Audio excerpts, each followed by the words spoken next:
It's another beautiful day here at the Storm Chasers village, where it seems, in my world at least, it's always storming. Now, in the last episode of our Surviving 100 Days series, we were actually able to get our Storm Chasers village up to level 9, which means that our next objectives is to defeat the Storm King.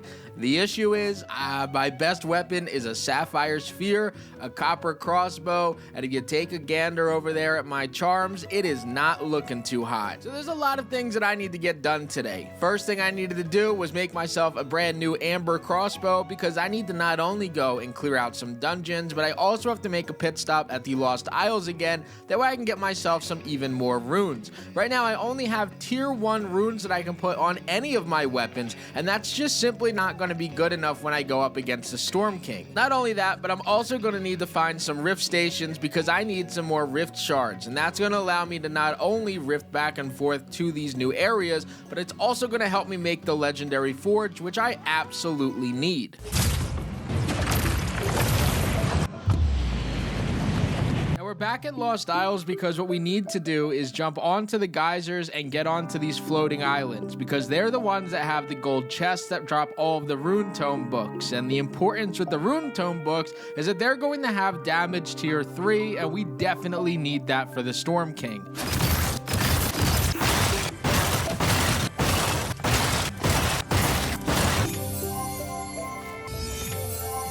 We actually got a dozen of these books done, which is nice because we really only went on one of the floating island areas, and there's 4 or 5 of them in the Lost Isles. We already have some tier 3 items, which is pretty sick, but we don't yet have that tier 3 damage, so we still have a lot of work to do.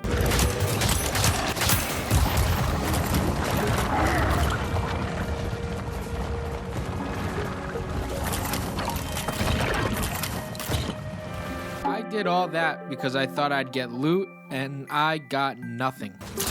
These new wolves inside of every single biome are by far the best form of essence. You can get 7 for some, 15 for others. They're pretty solid because they spawn very often. That actually took us a lot less time than I thought that it would, because already do I have some tier 3 items, but more importantly, I have tier 3 durability and tier 3 damage.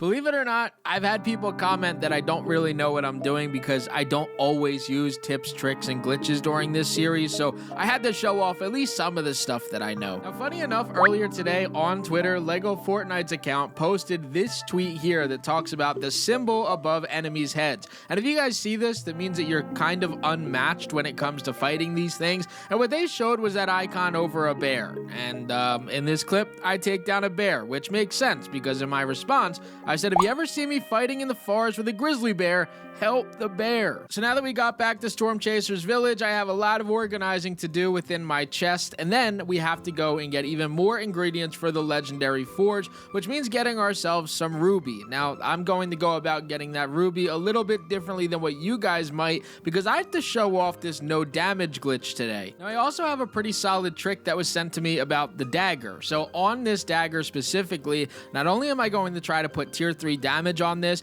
but believe it or not, I'm actually going to put tier 3 destruction on it. Now, the reason why is because it hits so fast. Technically, you should be able to get that 10% to hit a little bit quicker rather than using a regular sword or a crossbow. And now it's dungeon time. Let's hope we don't have any crystal glitches and we can get through this thing real smooth. I forgot that I already cleared out the crystal part. It's time to go to phase 2. So the thought process was the dagger attacks so fast that even though it's only 10% of the time that destruction works, you should be able to hit so quickly that the destruction triggers, and so far it actually works.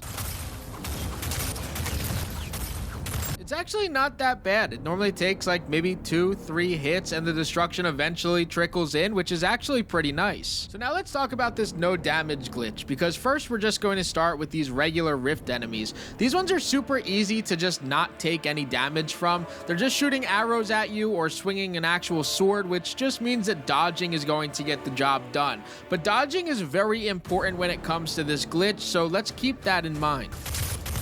Now, the actual no damage glitch has to do with these much larger crabs, because what they're going to do is actually shoot a beam at you, and then they're going to shoot a very large electricity ball that does a ton of damage. But I mentioned that dodge tool earlier. When you guys time these, when they actually come to attack you, if you simply dive into the ball, it doesn't do any damage. Now, I know that some people are going to obviously try to say that this is not a glitch, but if this ball were to just regularly hit you, or if you don't time your dodge correctly, you will take damage. But if you do time that damage correctly, and right before that ball actually hits you, you're going to take 0 damage from it. I'm not exactly sure why this glitch exists, or why you could just simply dodge at this electric ball and take 0 damage, but it works very consistently. What I recommend doing is just trying to practice the timing of it just a little bit with full health, so that you're not actually risking your player's life, and then actually use this when you guys are in a fight. Now, this no damage is kind of more of a trick rather than it is a glitch, and it has to do with the bear tier. Now, sometimes when you guys go through this cave, you're going to see a bunch of different enemies, whether that's the small rollers, the large rollers, or bears. When you guys actually come across the bears, all that you need to do is just build off of the edge of the map. As long as you're not too close to them, they can't jump across and destroy your buildings. So what I can do here is just build a few different type of stairs around there, and that allows me to use my crossbow, and they can't do any damage to me.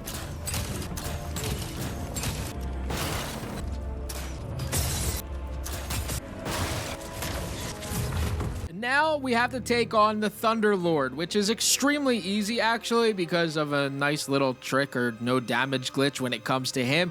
This again probably really isn't that much of a glitch. It's definitely a glitch on Epic's part, but for us we're just kind of taking advantage of it. But when it comes to the Thunder Lord, it's actually really easy. All you need to do is land on him. You could land 2 or 3 shots before he actually even tries to attack you, and once you're done with that, you're just going to continue to do your jumping critical attack and make sure that you're jumping over him when you're doing it. For whatever reason, if you do this quickly enough, he just doesn't know what to do. He just stays confused, which means he does 0 damage to you.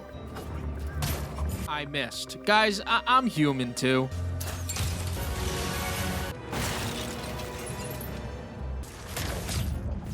Now, the reason why I came into the dungeon in order to try to get myself Sapphire and Ruby was actually to get 2 things done at once. Once you've defeated the Thunder Lord or the 2 brutes that remain as the final enemy, there's no more storm in that area for 24 hours, which ultimately means that I can run around and take a look at these rocks, and I could find Sapphire much closer to me than going to any snow biome or Dry Valley getting myself any Ruby.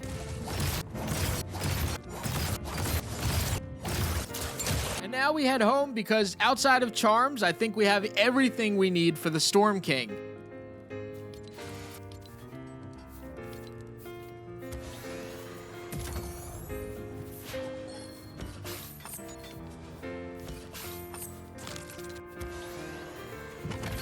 I think we're gonna need these purple health charms to kill the Storm King. We did get our first Sapphire and Gold crossbow. We're probably gonna need better health charms, so that means we'll have to kill some brutes, get more essence, get ourselves better runes. We still have a lot to do, but I'm pretty certain that we're gonna kill the Storm King next episode. Let me know what you guys think of the no damage glitch down in the comment section below. And as always, guys, this was Crafty, and I'm out. Peace. But YouTube thinks that you're gonna like that video that's up there in the top left, and you may also want to hit that subscribe button in the top right. Hope you guys enjoyed. Peace.